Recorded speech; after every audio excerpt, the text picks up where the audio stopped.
it's a long time ago now, in the 90s, my agent called me up and said, there's a children's story, would you do an audiobook of it? It was called Harry Potter and the Philosopher's Stone, unless you're American, where the word philosopher would terrify you, and it's called Harry Potter and the Sorcerer's Stone in America. So I went along to I read it, and I thought it was rather good. It was about this boy who, it turns out he's some sort of wizard, and he goes to school, and he's taught all these spells, and I thought, this is good. So I went along, and I met the author, who was introduced to me as Joanne Rowling, and I met her, and she was really nice, and we shook hands.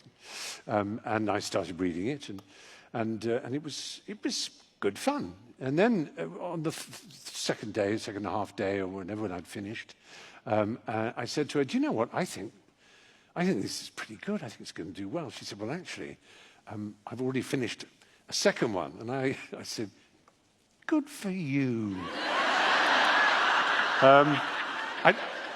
The way she tells it, I'm a lot more patronizing than I like to remember. But by the third one, this had become something of a phenomenon, as you can imagine. And by the fourth, it was insane. The second one was The Chamber of Secrets, the third one was The Prisoner of Azkaban.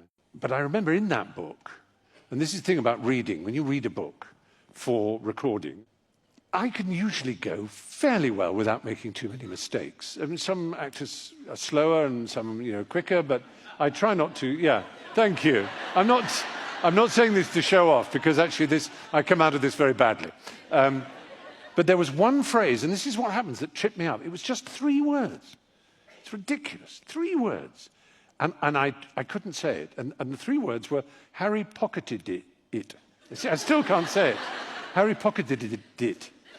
Harry, you see, I can say Harry, and I can say pocketed, and I can say it, but I can't say Harry pocketed it. And so we were doing it. I was going, Harry pocketed it. And Joe Rowling wasn't in the studio, because this was the 3rd book, I think, the Azkaban book, and there were the Dementors and everything. And everyone started laughing, and the engineer in the studio. I said, can we come back to Harry pocketed it at the end of the day, maybe? We'll just try it. So at lunchtime, I call up Joe Rowling, and I say, Joe, now she had very, I think wisely, from the beginning, even when it was just 1 book, she had wanted the audiobook to be complete, unabridged, not condensed in any way, as sometimes audiobooks are, because she felt that if children were reading it and listening at the same time, they would be annoyed if it was different, and so she wanted. So it was very important that we got it exactly right.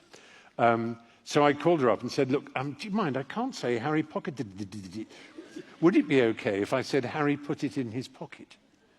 And there was a big pause in the line, and then she said, no. And in her best witch's voice. And I could just hear the smile in her voice when she said it. So I managed to get it out. But this is a mark of the woman. The phrase Harry pocketed it appears in every subsequent book. So there we are.